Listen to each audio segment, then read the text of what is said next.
Yo sé que la mayoría de ustedes han entregado su vida a Jesús. Ahora son nuevas criaturas, son nuevas personas. Sus vidas ya no son las mismas, sin duda. Han sido libertados de la potestad de las tinieblas. Han sido trasladados al reino de Jesús. Ahora es Jesús el que va a reinar en sus vidas. ¿Cuántos dicen así es? Sin embargo, deben de estar listos, apercibidos.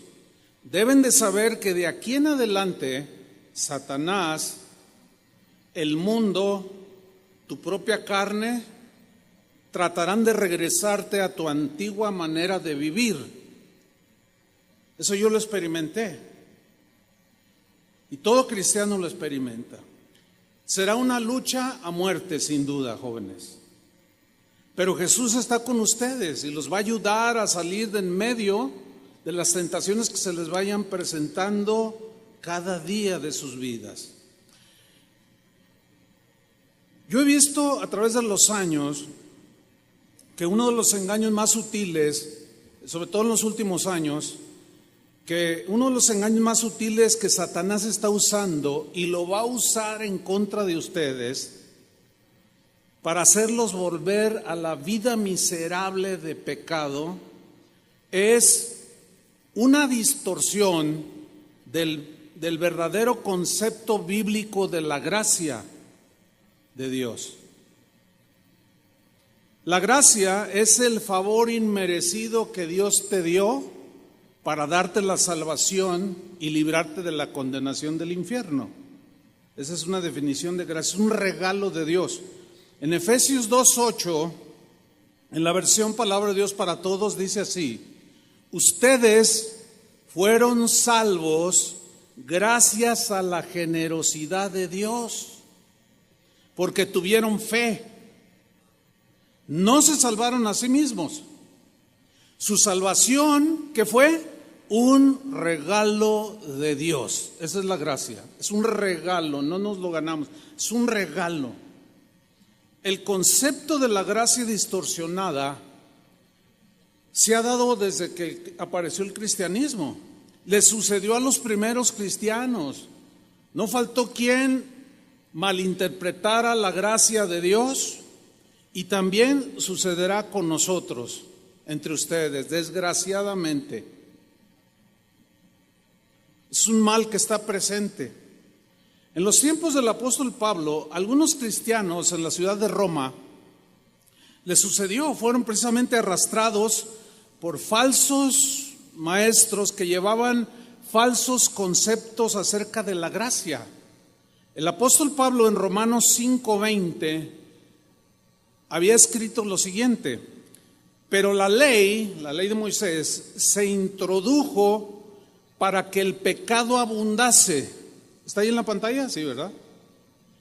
Dice, mas cuando el pecado abundó, dice, sobreabundó la gracia. Lo que Pablo está diciendo es que el pecado colmó la tierra, pecado que mora en los seres humanos, pero la gracia de Dios sobreabundó, o sea, sobrepasó y cubrió cualquier pecado de la humanidad. Eso es lo que Pablo está diciendo aquí. Pero algunos distorsionadores de la gracia, en el tiempo de Pablo y en los tiempos presentes también se está dando, llegaron a la conclusión equivocada que mientras más pecaban, más gracia recibían. Empezaron a decir cosas como: ahora ya somos libres para hacer lo que queremos. Es lo que están diciendo el día de hoy muchos jóvenes. Incluso se encuentra con jóvenes que caminan en rectitud con el Señor y dicen: no, tú eres un religioso. Y hasta menosprecian a los que quieren caminar en la santidad de Dios por un concepto errado, distorsionado de lo que es la gracia. Y en los tiempos de Pablo interpretaron así: somos libres para hacer lo que queremos. Dios es un Dios, decían, de toda gracia, y no importa lo que hagamos, decían. ¿Ustedes qué creen? ¿Que sí importe o que no importe lo que hagamos después de haber nacido de nuevo? ¿Qué piensan ustedes? Miren, cuando otro cristiano, entre comillas cristiano, te incite a hacer todo aquello de lo que Jesús te rescató, tendrás enfrente de ti a Satanás mismo, representado por uno de sus engañados. Conozco un montón de jóvenes en el presente hoy que han caído en la distorsión de la gracia, y de lo que Jesús los sacó el día de hoy, van a la iglesia o a las iglesias. Después de allí se juntan y se van a los antros a tomar, a bailar, a hacer lo que, como antes, que al cabo la gracia de Dios sobreabunda y es más grande que cualquiera de nuestros pecados, porque el Señor ya pagó por nuestros pecados pasados, presentes y futuros, dicen. Distorsión de la gracia. Desgraciadamente, como en los tiempos de Pablo, el día de hoy también hay un buen número de predicadores de yo le llamo la gracia barata, otros le llaman de la supergracia, o sea, una gracia exagerada, que están diciendo que si te suicidas te vas al cielo, que están predicando que si vives en fornicación o vuelves a la vida de pecado, no pasa nada, ya tú estás seguro en las manos del Señor, y un etcétera interminable. ¿Será cierto eso? ¿Ustedes qué piensan? Si una persona se cree cristiana, escuchen bien, y no está marcada por el deseo de santidad y un deseo de alejarse cada día que pasa del pecado, no puede pretender ser un cristiano nacido de nuevo. No ha nacido de nuevo. Porque el que nace de nuevo, como Julio lo explicaba, los genes de Dios ahora están dentro de ti, la naturaleza de Dios, y hay un rechazo natural en el nacido de nuevo por el pecado. Pero también hay un engaño en cuanto a la distorsión de la gracia. Ciertamente ningún cristiano está exento de pecar. Pero si no atiende al llamado a la consagración, a una vida en búsqueda de la santidad y de perseverar siguiendo a Cristo, y vive como quiere, argumentando que la gracia de Dios es más grande que su pecado y que puede seguir viviendo como cualquier hijo del diablo, no tiene argumentos para decir que es un verdadero cristiano. Yo espero, hermanos, que no, jóvenes, que no se han engañado ninguno de los que están aquí, porque van a salir ahora y se van a encontrar de todo. La justificación y la santificación van de la mano, son como hermanas gemelas. Ahora, ¿qué es la justificación? Es el acto por el cual Dios te declaró justo, sin pecado, ya arreglaste cuentas con Dios, como lo han explicado muy bien. Ayer Toño estaba ministrando y les decía y les enfatizaba, ya tus pecados han sido perdonados, créelo, recíbelo, es un acto de fe. Y es cierto, cuando tú creíste en Jesús, en su sacrificio, te arrepentiste, fuiste lavado con su sangre preciosa, en ese momento, al haber creído que vino el arrepentimiento, naciste de nuevo. Dios te declaró justificado por la fe. Entonces llegó la paz de Dios a tu corazón, y la santificación es el proceso que se inició en el momento en que tú recibiste a Cristo, que es más y más la búsqueda de Dios, más y más la búsqueda también de un alejarte del pecado, de la maldad. Entonces la justificación y la santificación van de la mano. Si hay justificación, o si has sido justificado, inevitablemente, es decir, sí o sí va a haber santificación en tu vida, porque la santificación es lo que sigue de la justificación. Pero si no hay santificación, si no hay esa búsqueda, es porque quizás no ha habido justificación. Pablo les preguntó a los cristianos en Roma que habían distorsionado la gracia de Dios. Les preguntó lo siguiente en Romanos capítulo 6, versículo 1. Quiero que leamos con mucha comprensión. Dice Pablo, les pregunta a aquellos que habían distorsionado la gracia, habían arrastrado a algunos. Les dijo, ¿Qué pues diremos? ¿Perseveraremos en el pecado para que la gracia abunde? Porque lo habían entendido mal. Y otros, aprovechándose de la definición de gracia, dijeron, entonces entonces yo peco, pues viene más gracia. Entonces peco, pero luego la gracia sobreabunda. Y sigo pecando y la gracia sigue creciendo. No, ¿quién dijo eso? Eso es lo que muchos jóvenes del día de hoy, en algunos que se llaman iglesias, están viviendo. No es un cristianismo, es una distorsión de la gracia, de la cual ustedes deben de cuidarse. Dice Pablo, ¿qué pues diremos? ¿Perseveraremos en el pecado para que la gracia abunde? Perseverar aquí significa persistir, insistir en quedarse permanentemente en un lugar. Entonces lo que Pablo está preguntándoles aquí es, ¿vamos a persistir en el pecado? ¿Vamos a seguir como antes? ¿Ustedes están creyendo que la gracia va a sobreabundar a lo que yo deliberadamente o engañadamente puedo estar viviendo? Viene aquí una pregunta, a mí me surgió una pregunta. ¿Puede un nacido de Dios vivir como un hijo del diablo? Sería una inconsistencia. No existe eso, ¿sí? Entonces Pablo, con una firmeza, con mucha plomo y firmeza y contundencia, responde a esa distorsión que los distorsionadores de la gracia de su tiempo habían hecho con la gracia de Dios.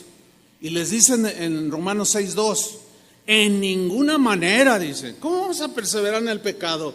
En ninguna manera, dice, porque los que hemos muerto al pecado, ¿cómo viviremos aún en él? Yo quiero enfatizar la frase en ninguna manera. Es una frase que en el griego es muy fuerte, es muy contundente. Es una palabra griega que enfatiza una imposibilidad total de que Jesús acepte tal conducta, puesto que del pecado vino a librarnos, ¿no? ¿Cómo va a tolerar que sigamos en el pecado? De ninguna manera. ¿Cómo vamos a vivir allí?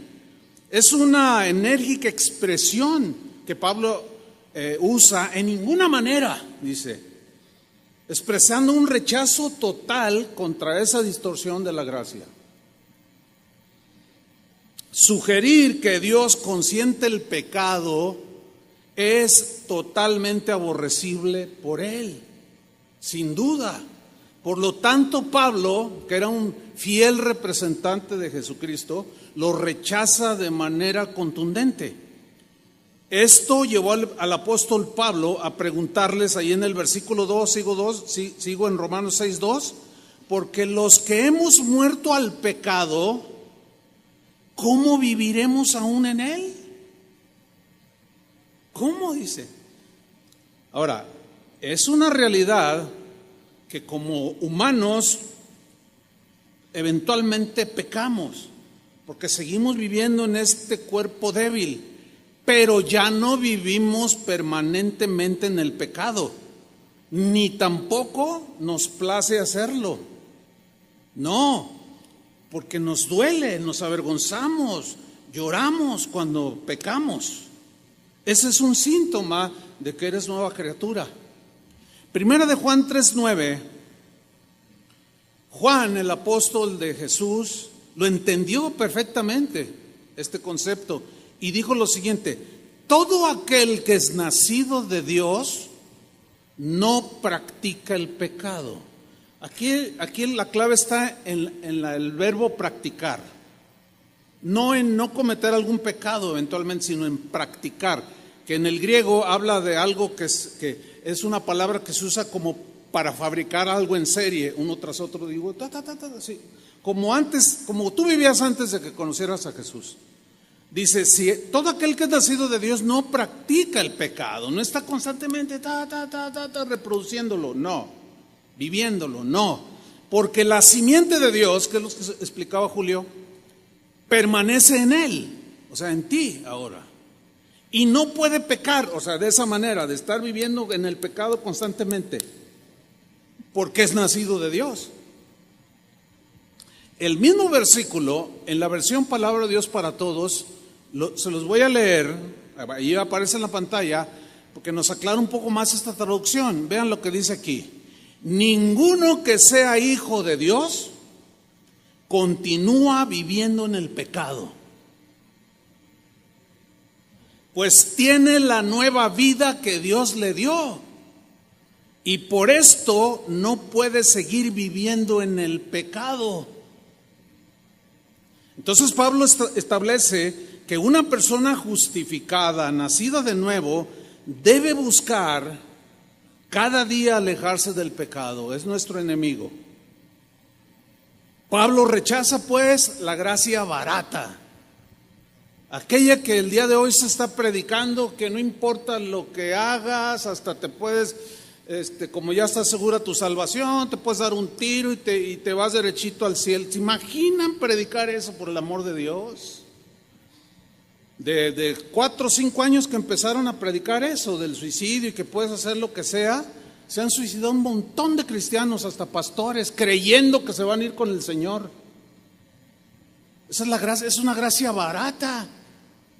Eso no es el evangelio, y Pablo rechaza esa gracia barata.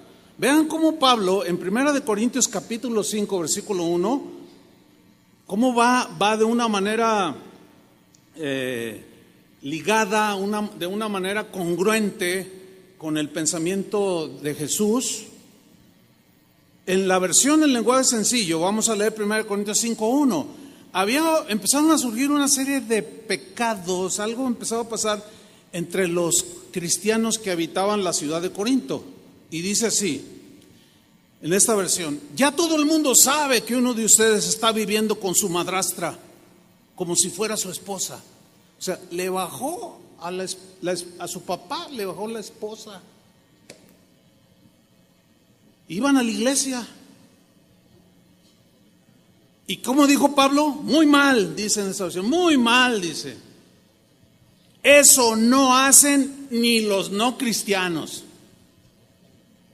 Y ustedes presumen de esto. O sea, como ellos tenían muchos dones del Espíritu Santo, hablaban en lenguas, había poder, milagros, no hicieron caso. Se sentían como muy soberbios, somos muy espirituales. Y Pablo dice, no, ustedes aún presumen de esto, cuando deberían de estar tristes y echar de la iglesia a ese hombre. ¿Echar qué? ¿A dónde? Expulsar. El día de hoy no se vive esto en muchas iglesias. Se permite de todo. Desgraciadamente, pues como eso apela a la carne, dicen, ay, qué buen predicador, ay, cómo me gusta, esos predicadores que están hablando del infierno, no me gustan. Esos siempre están hablando de condenación. Me gustan los que te animan, te motivan. Bueno, ¿qué es el evangelio entonces? En la misma, sigo en el mismo capítulo, en el versículo 9, sigo leyendo. Dice Pablo, por carta yo os he dicho que no os relacionéis con personas inmorales. ¿Será muy religioso Pablo? Pregunto. Por supuesto, dice, no me refería a la gente inmoral de este mundo, ni a los avaros, estafadores o idólatras. En tal caso, tendríais que salir de este mundo. O sea, porque no podemos malentenderlo, como algunos ahí de manera sospechosa lo entendían. Dicen, entonces ya no tengo que tener contacto con nadie del mundo. No, eso no es lo que quise decir. Porque si tú vas a la tienda y el tendero tiene 3 mujeres, es un adúltero, pues tienes que tener tratos con él. Eso está diciendo Pablo. Pero los corintios lo entendieron mal, dicen, yo no les escribí acerca de eso. No me malinterpreten. Versículo 11. Pero en esta carta quiero aclararles que no deben relacionarse con nadie que, llamándose hermano, sea inmoral, o avaro, o idólatra, calumniador, borracho o estafador. con tal persona ni siquiera se junten a comer. Qué religioso es el apóstol Pablo, ¿no? ¿Ustedes creen? Ahora, probablemente tú conoces o vas a conocer algunos jóvenes que desgraciadamente han sido o han crecido, han sido influenciados por la gracia barata, por la gracia distorsionada, y te van a decir que eres un religioso exagerado. ¿Qué vas a hacer? ¿Le vas a creer a lo que dice la Biblia o le vas a creer a los distorsionadores de la gracia? Tienes que tener bien entendido que el Señor murió por ti para rescatarte del pecado, para librarte del pecado, para que ya no sigas en esa vida. ¿Y qué vas a hacer con esos hermanitos que probablemente conocerás por ahí que te dicen: vente, mira acá, vente con nosotros, acá no nos dice nada, acá el pastor es bien buena onda, se va con nosotros a los antros y le dicen: oiga pastor, una o dos y ya, no, es bien buena onda el pastor. Esto me recuerda a cuando yo era chico que pues mis padres eran católicos y yo iba a la doctrina, pues era un niño, ¿no?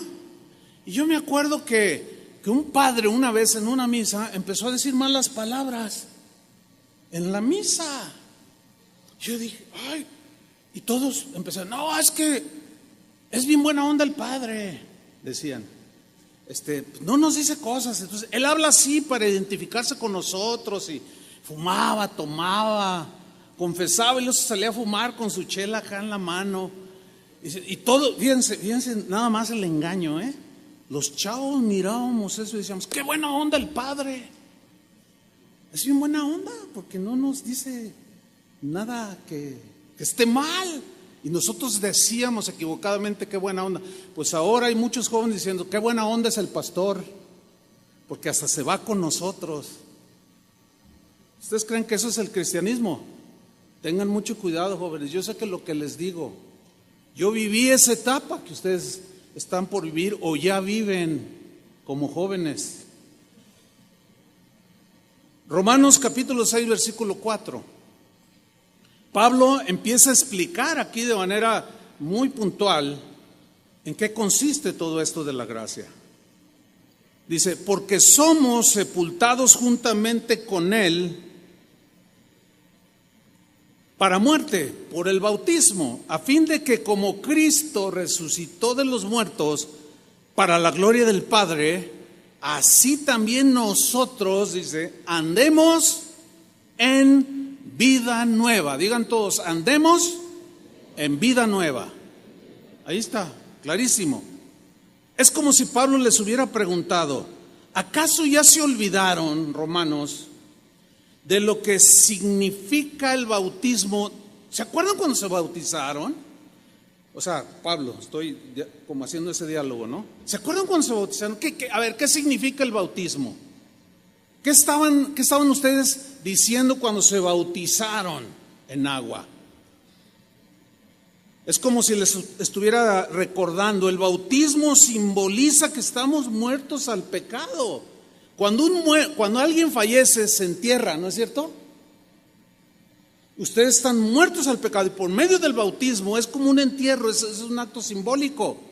Ese muerto, dice, fuimos sepultados y resucitados, porque el que te bautizó o cuando te vayas a bautizar, cuando el pastor o el ministro que te tome para bautizarte va a enterrar al muerto, al pecado.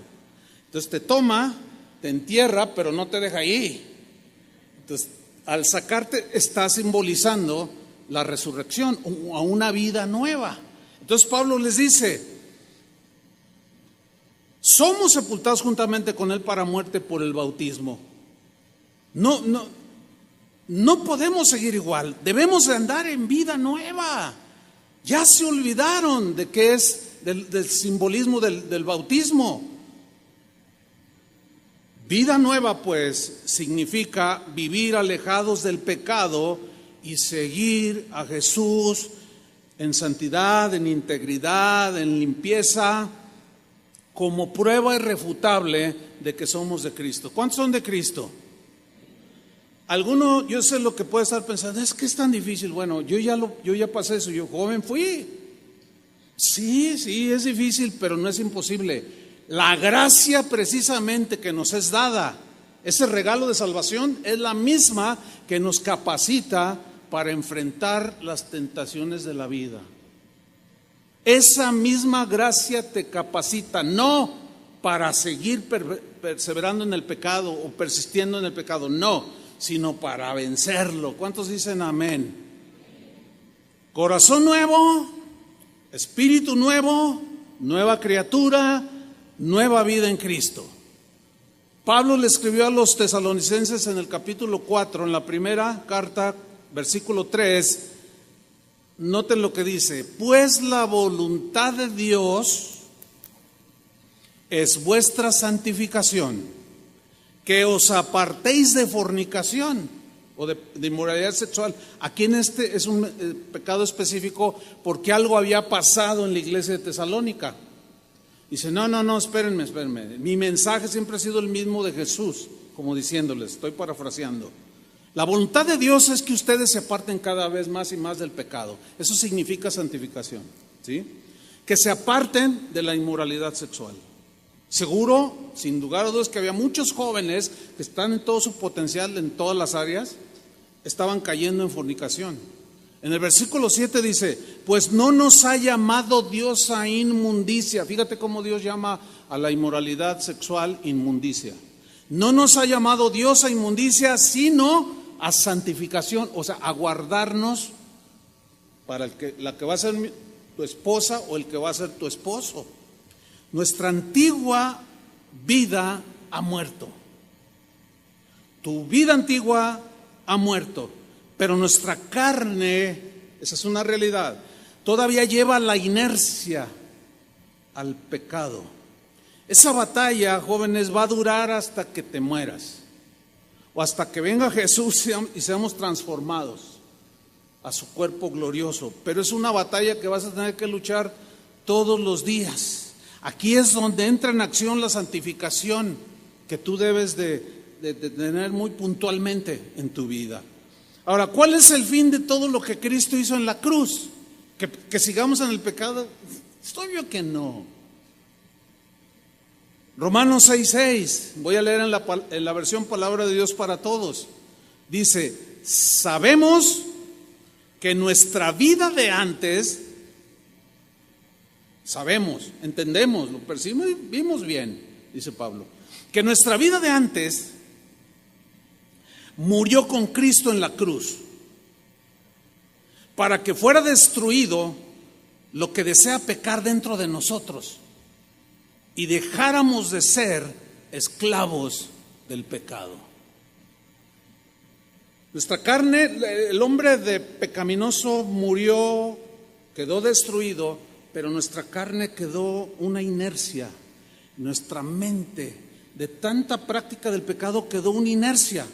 Pero en la cruz dice también Pablo en Romanos, que murió nuestro viejo hombre y la idea en el griego es que lo dejó impotente para seguir dominándonos, porque la nueva naturaleza que Dios ha puesto en ti puede decirle ahora no al pecado.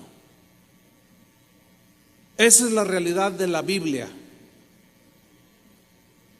Versículo 7, estoy en Romanos 6:7, porque el que ha muerto, o sea, al pecado, ha sido justificado del pecado. Ya eres limpio, justificado, declarado justo. Versículo 11, así también nosotros, dice Pablo, consideraos muertos al pecado. Ese verbo considérense habla de tener algo por cierto, es afirmar una verdad. Esta no es una afirmación psicológica, hermano, ni manipulada, no es una afirmación intelectual, ni mucho menos es emocional, no. Es una verdad que Dios ha dicho, que estamos muertos al pecado después de haber creído en Él. ¿Cuál es esa verdad? Esa que hemos muerto al pecado. Pero ahora dice, al final del versículo 11, Estamos vivos para Dios en Cristo Jesús, Señor nuestro. Por tanto, dice en el versículo 12, no reine pues el pecado en vuestro cuerpo mortal, de modo que lo obedezcáis en sus concupiscencias.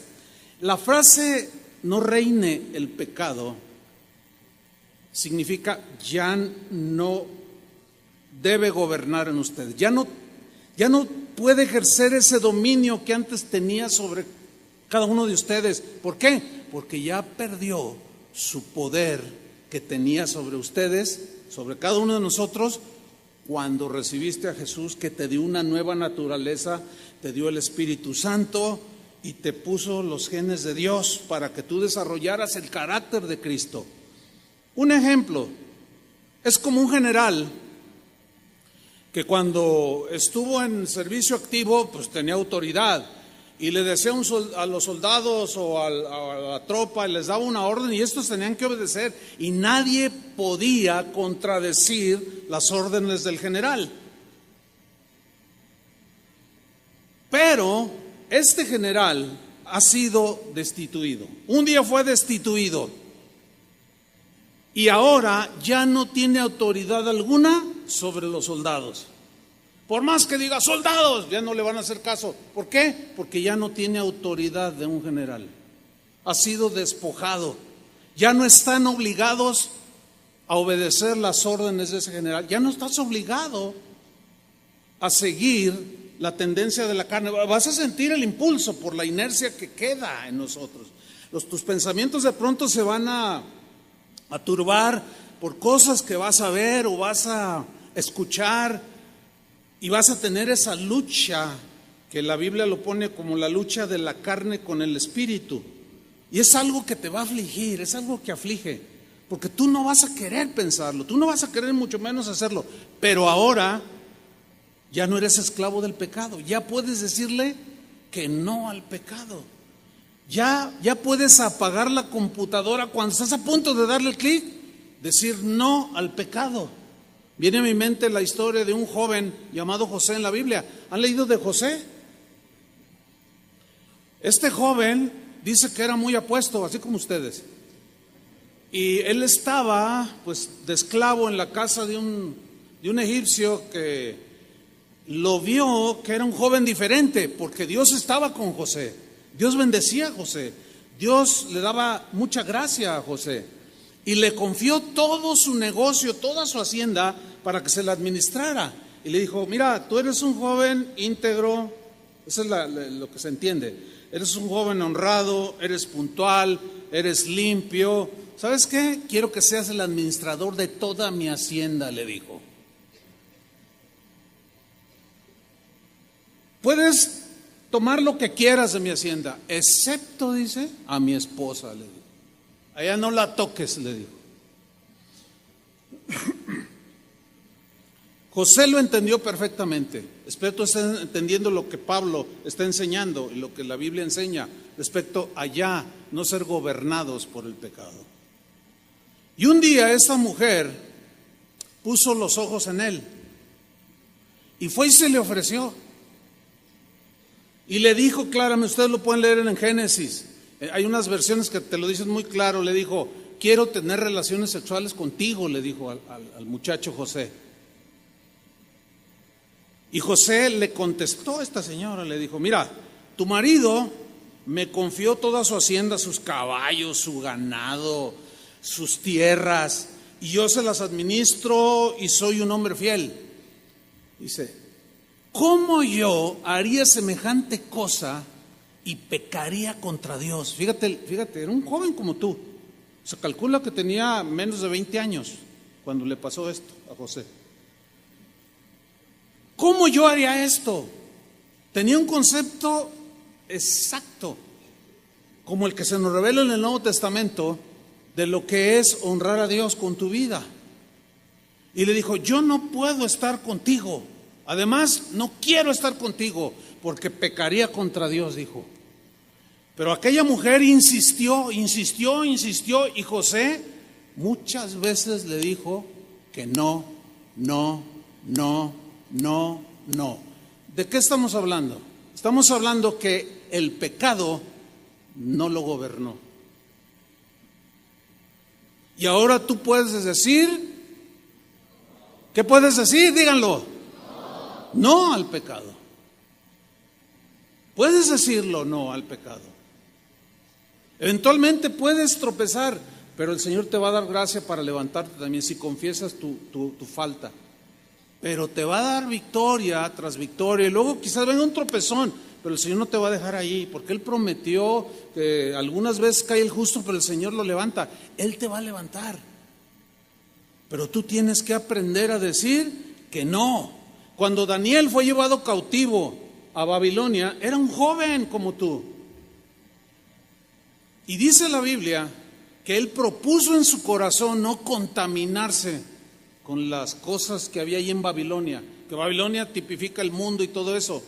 Dice que Daniel, en Daniel 1:8 dice que Daniel propuso en su corazón no contaminarse. O sea, antes de que tú salgas de tu casa, o aún estando en tu casa, tú propones en tu corazón, prendes tu computadora, prendes tu celular y te mandó un video de esos que tú sabes que no debes de ver, te lo mandó un amigo.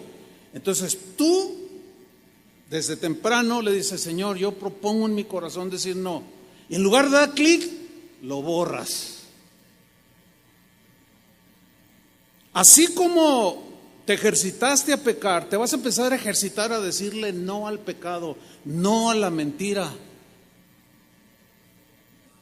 Algunos se van a burlar de ti, te van a decir que eres un religioso, que eres un oprimido y que la iglesia donde vas te tienen todo oprimido, no te dan libertad y un montón de tonterías. Pero la Biblia es clara, perseveraremos en el pecado de ninguna manera.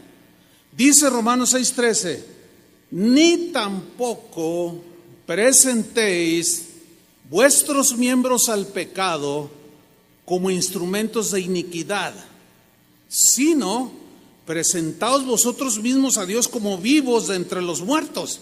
Aquí los muertos se refiere a los que viven todavía en esa vida pecaminosa. Y vuestros miembros, o sea, tu cuerpo, a Dios como instrumentos de justicia, porque el pecado no se enseñoreará de vosotros, pues no estáis bajo la ley, sino bajo la gracia. Entonces el concepto correcto de la gracia es que esta nos fue dada para regalarnos la salvación porque no la podíamos ganar, pero esa misma gracia nos capacita ahora, que somos nuevas criaturas, para rechazar el pecado, para decirle no al pecado y no para seguir en él. Romanos 6:15 dice, ¿qué pues? ¿Pecaremos porque no estamos bajo la ley sino bajo la gracia? Y Pablo vuelve a responder, en ninguna manera, y utiliza la misma palabra griega megenoito, que es una afirmación contundente, inaceptable que Dios acepte que volvamos a vivir como antes y decir que somos sus hijos. Y sin ninguna manera, dice Pablo, absolutamente no. Si el pecado nos mató, el pecado nos debilitó, el pecado nos degeneró, nos envileció, el pecado nos contaminó, nos hizo rebeldes a Dios, nos hizo rebeldes a nuestros padres, nos esclavizó, el pecado nos llevó a la miseria, a la frustración, al dolor, a la desesperanza, a la condenación y a la muerte. ¿A quién se le ocurre creer que puede seguir viviendo en el pecado? Si el pecado nos trajo todo eso y más, ¿a quién se le ocurre predicar que podemos seguir haciendo las mismas cosas? Y que Dios no se ofenderá y que no te pasará nada. ¿A quién se le ocurre? O de plano aún no nacido de nuevo, o alguien que está totalmente engañado, o alguien que dice, me vale, yo voy a seguir haciendo lo que siempre me ha gustado, que al cabo voy a la iglesia, participo en el coro y bla, bla, bla. Y no se engañen, dijo Pablo también. Dios no puede ser burlado. Todo lo que sembramos, ¿qué? Díganlo. Están medio dormidos o están asustados. Qué bueno. Qué bueno que están asustados. Miren, una de las grandes diferencias de la generación de ustedes a la generación mía, cuando yo era un joven, es que nos predicaban el Evangelio. Yo no recuerdo haber escuchado lo que hoy escucho. Tengan mucho cuidado lo que ven ahí en internet. Tengan mucho cuidado. No cualquiera que menciona a Jesús o que te pone un título así muy llamativo de que en ti está el poder y que tú puedes, y que Dios te llamó a hacer cosas grandes aquí en el cielo. Miren, Steve Jobs, que hizo algo grande en el mundo, acaba de salir a la luz que tenía SIDA y que probablemente de eso murió, no de cáncer. ¿De qué le sirvió al tipo siendo uno de los hombres más ricos del mundo? Y muchas predicaciones de hoy a los jóvenes están llamadas a hacer ese tipo de cosas grandes en este mundo. No, hermano. Ahora, si Dios en su plan para ti te tiene como un tremendo arquitecto, como un tremendo doctor que va a descubrir vacunas contra quién sabe cuánta cosa, pues gloria a Dios. Pero hermanos, no confundamos las cosas. Todo lo del mundo es pasajero. Por eso Pablo dice, pongan su mira en las cosas de arriba, no en las de la tierra. Eso no significa que no estudien y échenle ganas. No malinterpreten. Tenemos que entender la Biblia lo mejor que podamos. Entonces la gracia que abundó y que nos perdonó los pecados, jóvenes, esa gracia que abundó, que nos limpió, maravillosa gracia de Dios, no es licencia para pecar. Yo quisiera oír aplausos, no se oye nada.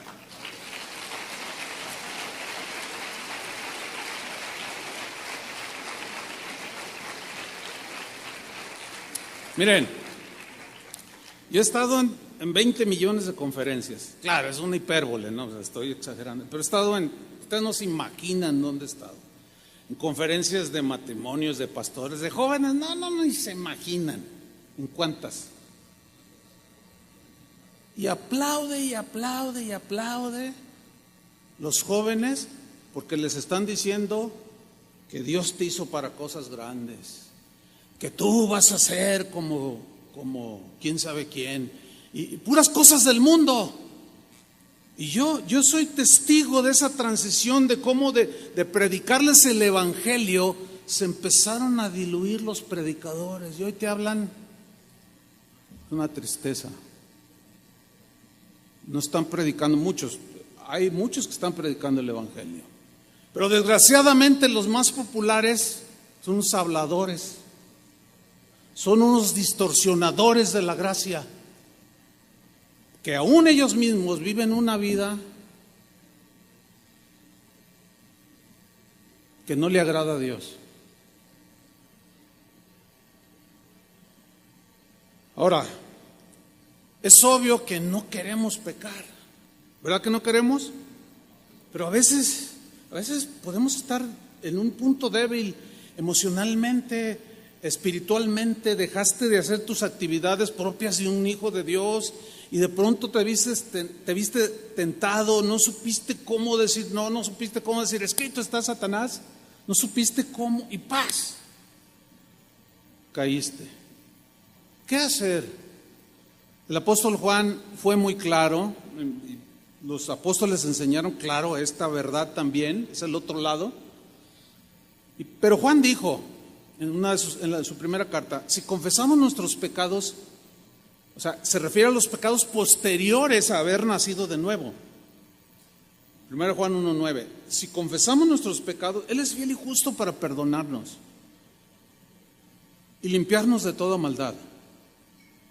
Entonces nos arrepentimos de haber desobedecido a los padres, de haber dicho una palabrota, qué sé yo, ustedes entienden eso. Si somos sus hijos y no nos arrepentimos, estamos ahí medio jugueteando y ay, me gusta, me voy a ir allá con aquellos jóvenes que van a esa iglesia, aquella iglesia está bien padre, no les dices nada, acá el pastor diario está ahí duro y duro, ya me cayó gordo el pastor, es un religioso mi pastor, y tú estás luchando. Pero gracias a Dios que si tú naciste de nuevo y eres nueva criatura, tienes al Espíritu Santo morando dentro de ti. Y tu cuerpo es templo del Espíritu. Y Dios va a cuidar su casa. Tú eres casa de Dios. Y su Espíritu Santo siempre va a estar allí. ¿Sí? Entonces, si eres hijo de Dios, sin duda te va a disciplinar. Y vas a llorar. Pero escúchame bien, a Dios le interesa más tu futuro eterno que tu presente lleno de prosperidad y de bonanza. A Dios le interesa más tu futuro eterno. Porque esta eternidad, miren, pregúntenme a mí, ya con 63 años encima, yo fui como ustedes joven, yo pensé que nunca iba a llegar a esto. Pero ya lo estoy viviendo. Ya tengo que cuidar lo que como, un montón de cosas. Cuando uno está joven, yo repito, pues, yo lo fui. Uno se cree que uno lo sabe todo, que nada me va a hacer daño, que puedo ir a 200 por hora en mi motocicleta. Bueno, la mía no corría tanto, pero y hacer y deshacer, o sea. Conozco a Cristo, el Señor empieza a cambiar mi mentalidad, obviamente mis acciones, y yo lo pude ver, hermanos. Mis compañeros de la universidad, cuando yo me convertí, me rechazaron rotundamente, se burlaron de mí, diciendo, ¿cómo es posible con 19, 20 años y desperdiciar tu vida yendo a la iglesia? Así me lo dijeron. Y se burlaban de mí, me decían el monje loco, me decían un montón de tonterías. Pero debo decirles algo, mira, cuando yo conocí al Señor, cuando Él tocó mi corazón, entregué mi vida a Jesús, yo lo hice en serio.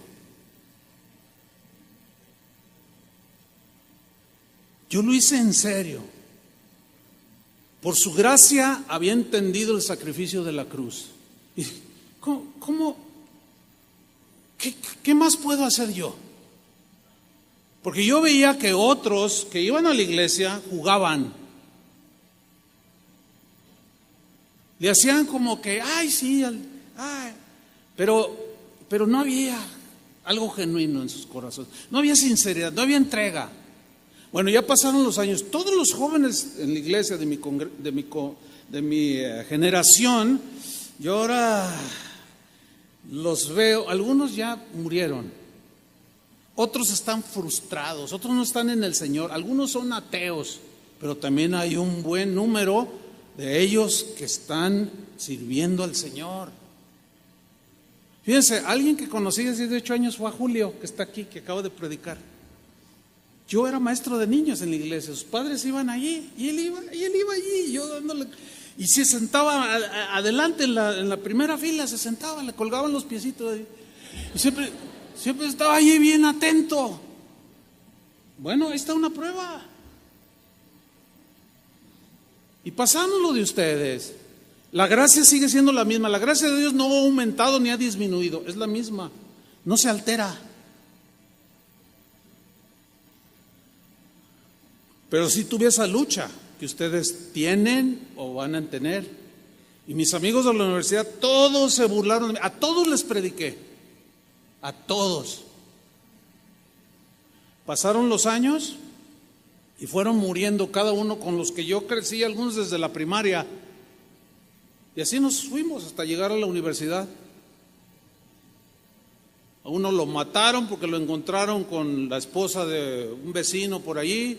2 de ellos se murieron por sobredosis de drogas. Es un desastre. Y a mí me dijeron que yo estaba echando a perder mi vida. Y de esos 9, yo tengo una foto con todos esos de mis compañeros. Y el otro día la estaba viendo.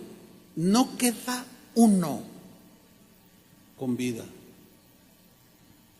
Todos han muerto físicamente y se murieron en sus pecados. Y los que dijeron que yo había echado a perder mi vida o la vida, es el que más la ha disfrutado. Yo me acuerdo haberle dicho muchas veces al Señor: Señor, ¿por qué no me convertí cuando tenía 10 años? Porque fíjate, yo conocí al Señor a los 20 años, tengo 63, son 43 años. O sea, a mí ya nadie me puede decir ahorita, ningún joven me puede decir que el mundo ofrece mejores cosas que las que Dios me ha dado o me ofreció en Cristo. Nadie jamás me puede decir. Porque son 43 años viviendo con Jesús contra 20 años que viví para Satanás, el mundo y la carne. Porque si así fuera, que el mundo me hubiera ofrecido lo mejor, yo estaría en el mundo, no estaría aquí. Pero tiene que ver mucho tu fidelidad, tu entrega. Pero si eres hijo de Dios, yo recuerdo cómo el Señor me disciplinó y me sigue disciplinando. Y tenía que poner su mano. Y yo encontraba textos como este, mira, Hebreos 12, versículo 15. Y a paso cuando iba creciendo y luego ya me casé, pues iba entendiendo mucho de esto. Dice, y le escribe Pablo a los cristianos hebreos, o bueno, el escritor no se sabe con exactitud quién escribió la carta a los hebreos, pero les escribe en esta manera, les dice: y habéis ya olvidado, en otra versión dice, ¿ya se les olvidó la exhortación que como a hijos o hijos de Dios que somos ahora se os dirige diciendo: hijo mío? O sea, Dios está hablando ahí: hijo mío, no menosprecies la disciplina del Señor, ni desmayes cuando eres reprendido por Él. Aquí hay 3 cosas que quiero mencionar brevemente. La número 1 es el menospreciar. La palabra griega que se usa para menospreciar es una palabra que se puede traducir o literalmente significa pensar pequeño, de manera reducida, en cuanto al trato que Dios tiene contigo como hijo de Dios. Y esto se traduce en cuando andamos en rebeldía y esas cosas que ustedes saben a lo que me refiero, empezamos a hacer preguntas: ¿y por qué a mí? ¿Y por qué yo? Yo no fui, yo no tuve la culpa. O sea, eso es propio de una juventud que estás pasando y que vas hacia la madurez. Y dice la Escritura: no menosprecies, no pienses pequeño. No digas: ay, no, si esto se trata del cristianismo, no, pues qué aburrido. No pienses pequeño. Piensa que Dios está formando la imagen de Jesús en tu vida. Ustedes no se imaginan la paz que yo vivo en mi corazón. No tienen la mínima idea. No saben. Ustedes no saben cuando Dios me llamó, no entienden porque no lo han vivido. Muchos entenderán cuando pasen los años. Pero yo el otro día platicaba con alguien, me encontré ahí en un pasillo. Y le decía: ¿sabes? Le pregunté a uno de los pastores de aquí que crecimos juntos. Cuando iniciamos Casa de Oración, yo tenía 26 años de edad. Y estaba hablando con el pastor Toño Ortiz, que junto con los pastores que ustedes conocen, con ellos empecé Casa de Oración. Éramos jóvenes como ustedes. Y yo le dije: oye, Toño, ¿habrá algo de lo que tú te arrepientas no haber hecho, pero que ya no puedes retroceder el tiempo y que estás frustrado? Y se me queda viendo así y sonríe y me dice: no. ¿Por qué? Porque somos contemporáneos. Dice: no, yo di todo, dice. Yo me entregué todo. Lo mismo Chuy García, lo mismo Chava Pardo, y muchos de los que ustedes conocen. Julio, entre ellos, que es el más joven de todos nosotros. Y yo le decía: mira, yo me puedo morir y me muero en paz. Porque cuando tenía la fuerza de un joven, yo no escatimé. No estoy diciendo para gloriarme. Y si me glorió en el Señor, como dijo Pablo. Pero no jugué. Nunca jugué con las cosas de Dios. Jamás. Muchas disciplinas de parte de Dios, sí. Pero me enseñaron a no pensar pequeño. Me enseñaron a pensar Sí te duele, ¿verdad? Sí me duele porque fui rebelde con mi papá, con mi mamá o como haya sido. Sí me duele.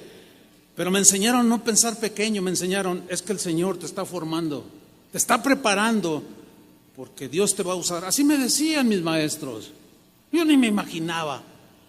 Pero yo recibía la exhortación, y es lo que está diciendo aquí el escritor a los Hebreos. No menosprecies la disciplina del Señor, la instrucción de Dios, la formación que está haciendo Dios el Padre en ti, del carácter de Cristo. No desmayes cuando eres reprendido por Él. Fíjate que ese verbo desmayarse o desmayar en el griego significa desligarse. La idea es como cuando eras un niño y te portaste mal y tu papá te dijo, no hagas esto porque cuando venga voy a arreglar cuentas contigo. Y no solo no lo hiciste, sino invitaste a tus amigos. Y cuando se dio cuenta tu papá y que agarra la vara, entonces tú corriste. Pues claro, es una reacción natural. Yo corrí, miren, yo me acuerdo cuando corría de la disciplina de mi papá terrenal. Pero siempre me alcanzó. Siempre me alcanzó. Claro, me iba y duraba toda la tarde por allá, pero tarde o temprano llegaba a la casa. Y me metía por la barda y ahí estaba esperando y ya nomás me agarraba. Siempre, nunca me pude escapar. Si eres hijo de Dios, no puedes escaparte.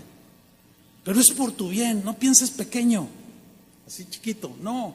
Piensa que Dios te está formando como una esposa virtuosa, como un esposo que un día una esposa o la que va a ser tu esposa va a querer tener un hombre de verdad, una mujer virtuosa.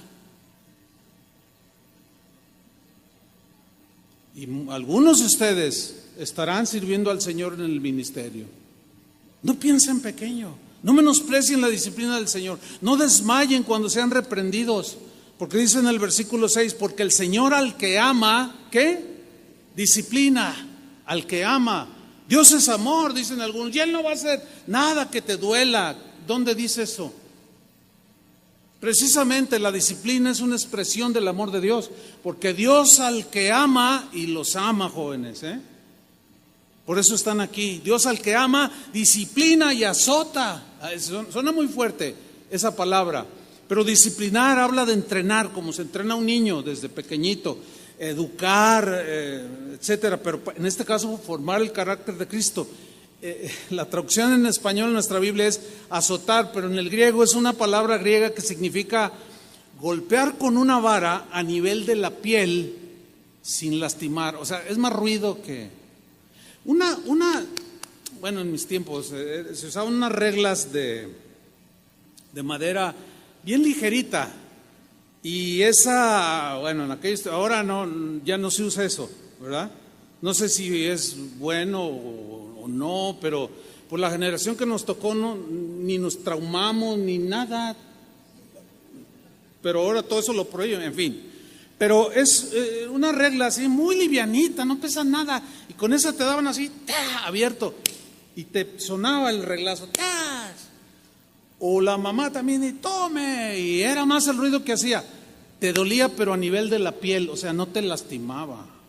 No se trata de ser un abuso. Dios no es un abusivo como aquellos padres que toman un bat de béisbol y golpean a su hijo en una pierna. O sea, no, sí.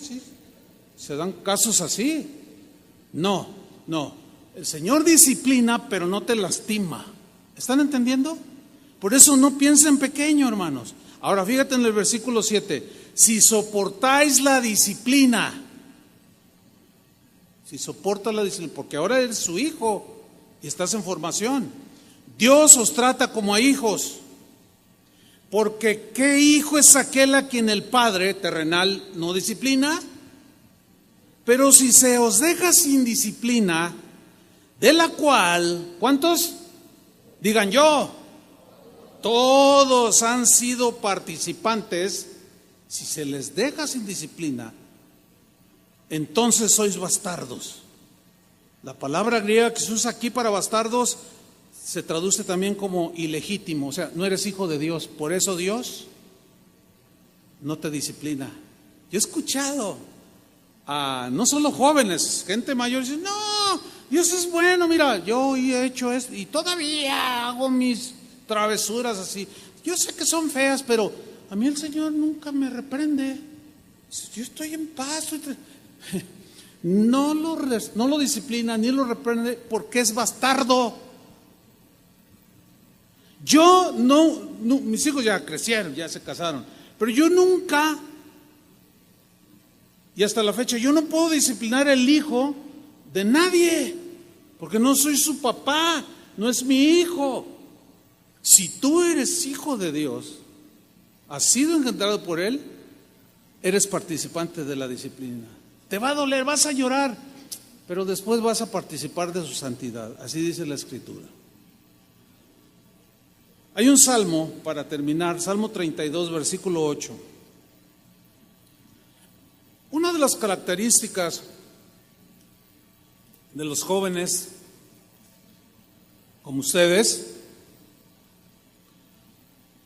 es la imprudencia, la necedad. Somos tercos. Bueno, yo ya pasé eso.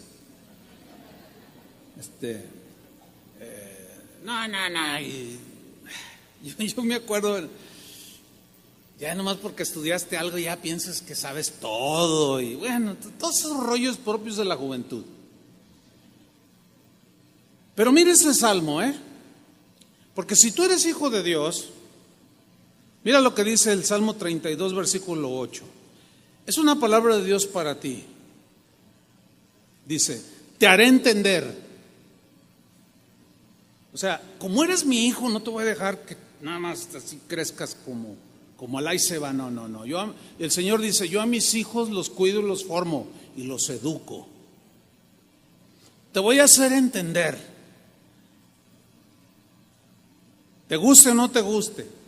Bueno, eso no dice, pero se puede parafrasear, ¿no? O sea, te haré entender. Te voy a hacer entender. Vas a llorar a veces, pero te voy a hacer entender. Te voy a enseñar el camino que debes andar, porque ahora eres hijo de Dios. Te voy a enseñar, Dios te va a enseñar el camino que debes andar. Y te dice el Señor, sobre ti fijaré mis ojos. Siempre te va a estar viendo el Señor. Y luego le dice en el versículo 9, no seas como el caballo, pero aquí el caballo salvaje, que no está domado, a ese caballo, al mustango, pues al caballo que anda libre. No seas como el caballo salvaje. ¿Cómo es un caballo salvaje? Pues no deja que nadie se le monte, no deja que nadie se le acerque. Dice, o como el mulo. Si hay algo terco, es una mula o un mulo. No seas como el caballo o como el mulo, sin entendimiento, o sea, que no capta las cosas, que tendrá mucha fuerza, mucho ímpetu, pero le falta mucha inteligencia, mucho entendimiento. No seas como el caballo, ni como el mulo, no seas así. Pero yo te voy a enseñar, te voy a hacer entender, te voy a enseñar el camino que debes andar, sobre ti fijaré mis ojos. No seas como el caballo, como el mulo, sin entendimiento, que han de ser sujetados con cabestro y con freno, porque si no, no se acercan a ti. Déjame terminar con una historia que es una anécdota que me contaba un maestro mío cuando yo era un joven, cuando estudiaba el seminario bíblico. Y era un amigo más que un maestro, aunque lo recuerdo con mucho cariño. Y él contaba una anécdota de dos caballos, de esos mustangos, de esos caballos salvajes. Era una manada de caballos salvajes, pero la historia, la anécdota se centra en dos. Uno se llamaba Pepe y el otro se llamaba Pancho. Pancho y Pepe. No, pues el líder era Pancho. Era un caballo imponente, con una piel brillante, una cola impresionante, su cabellera, así cuando corría hacía galope y todos lo seguían. No, imponía ese caballo, era un ejemplar extraordinario, que cualquiera quisiera montarlo y correr en el campo traviesa. Vivían cerca de donde había un reinado, había un rey que tenía fama de que beneficiaba mucho a los que estaban bajo su reinado. Un día este rey le da una orden al jefe de sus establos, le dijo: necesito 2 caballos majestuosos para que jalen la carreta del rey, que vayan adelante, pero necesito sangre nueva. Dice: bueno, pues la única manera de tenerlos es ir por ellos al campo. Háganle como tienen que hacer, como le tengan que hacer. Yo necesito esos 2 caballos allí. Y ahí andaban Pancho y Pepe y toda la bola detrás de ellos, ¿no?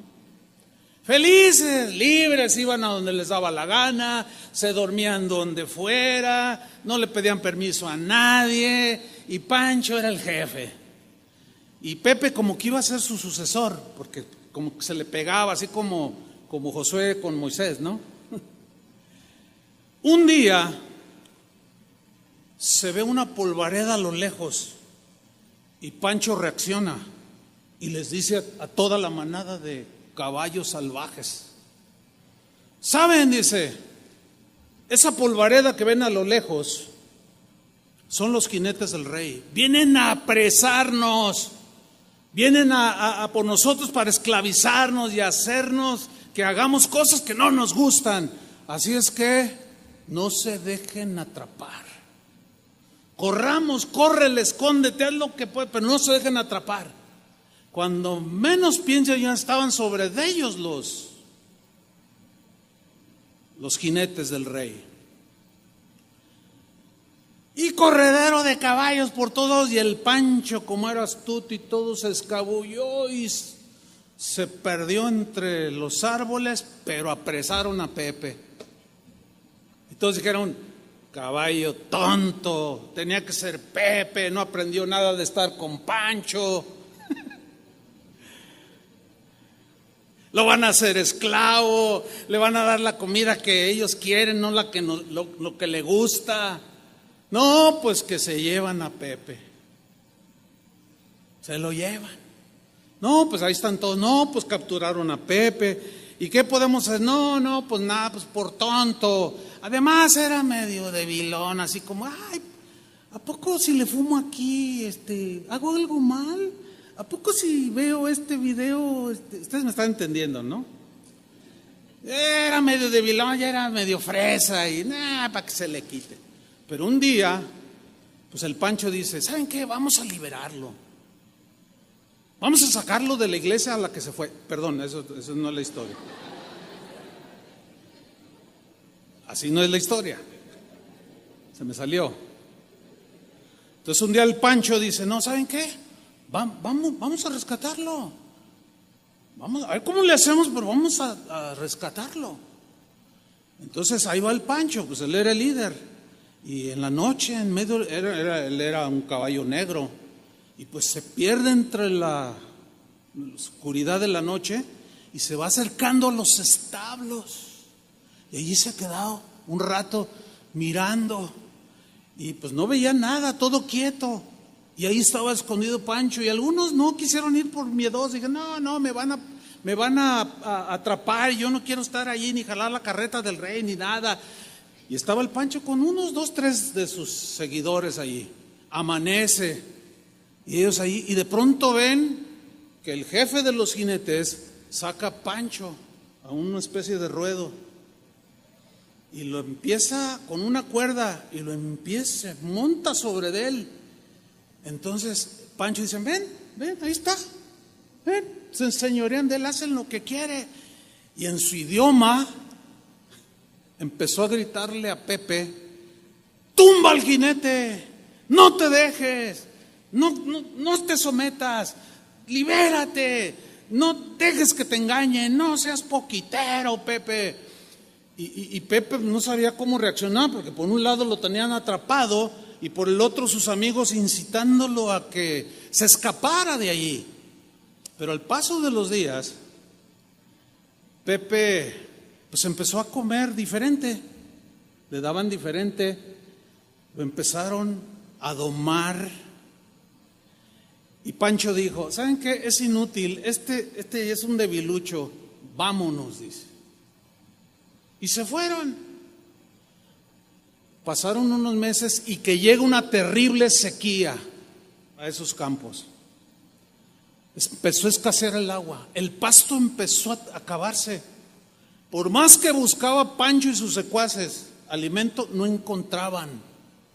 Y empezaron a desfallecer, empezaron a enflaquecer, empezaron a perder fuerzas. Un día ven una polvareda a lo lejos. Y como pudo, Pancho dijo, ¿saben una cosa?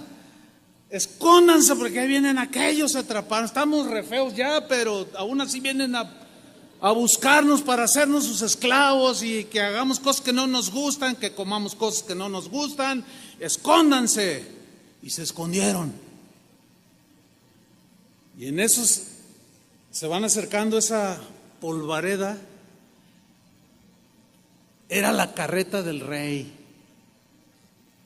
¿Quién creen que iba adelante? Pepe. No, iba con sus patas colgaban unos adornos en su cola, en un penacho así. No, estaba musculoso el Pepe, impresionante que estaba. Él era el que iba comandando la carreta del rey. Y cuando pasan enfrente de ellos y los jinetes los miran, ni los pelaron, porque ya no servían para nada. Y Pancho lo ve, Pepe medio que se quiere frenar, el jinete que era el rey detiene la carreta y empiezan a dialogar Pepe y Pancho. Y le dice Pancho, ¿eres tú, Pepe? Y Pepe le dice, ¿eres Pancho? Soy Pepe, soy Pancho. ¿Te ves bien? No solo me veo bien, estoy bien. Como el mejor alimento. Me tratan de maravilla. Pero lo más grandioso de todo, el cambio que sufrí después de que me dejé domar. Y si un lado la rebeldía, fue el privilegio de jalar la carreta del rey. El rey hace las riendas así y Pepe arrastra y jala y se pierden la carreta en el infinito. Y Pancho muere. ¿Cuál va a ser tu historia? ¿Ah?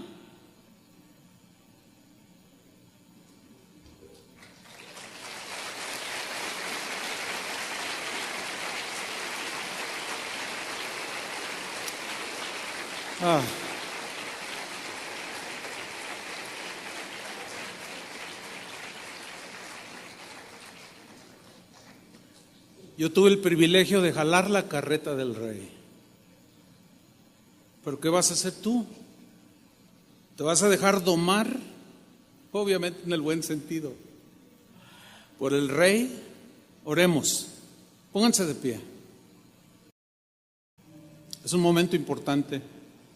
Es un momento de decisión muy importante que va a trascender, sin duda. Que va hacia el futuro. Y Señor, tú has visto sus corazones, tú conoces sus verdaderas motivaciones e intenciones, pero tu palabra es y ha sido siempre la misma, no ha cambiado.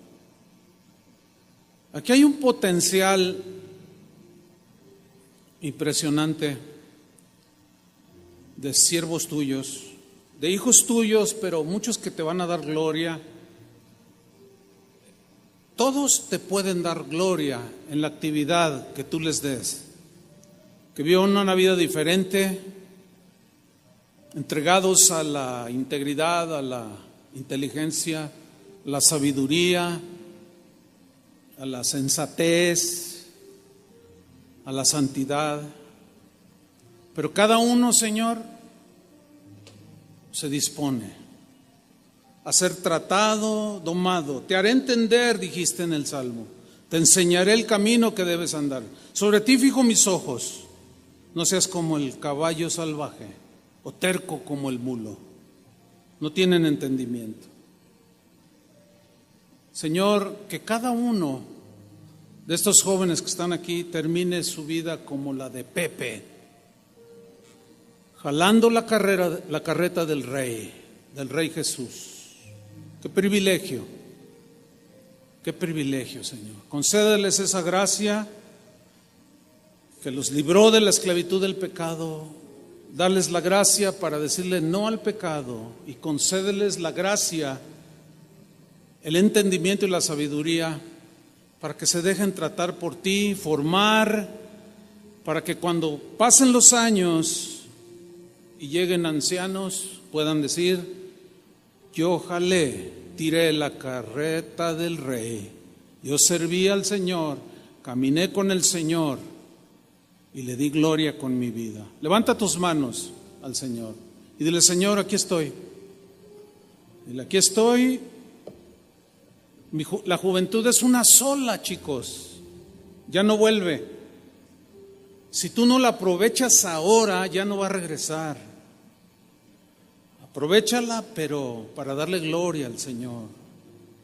Así, con tus manos levantadas, dile lo que está en tu corazón. Dile: Señor, aquí estoy, úsame, trata conmigo, ayúdame, fortaléceme, dame inteligencia espiritual para discernir a los distorsionadores de la gracia, que no me vayan a arrastrar como Pancho arrastró a los otros. No, Señor,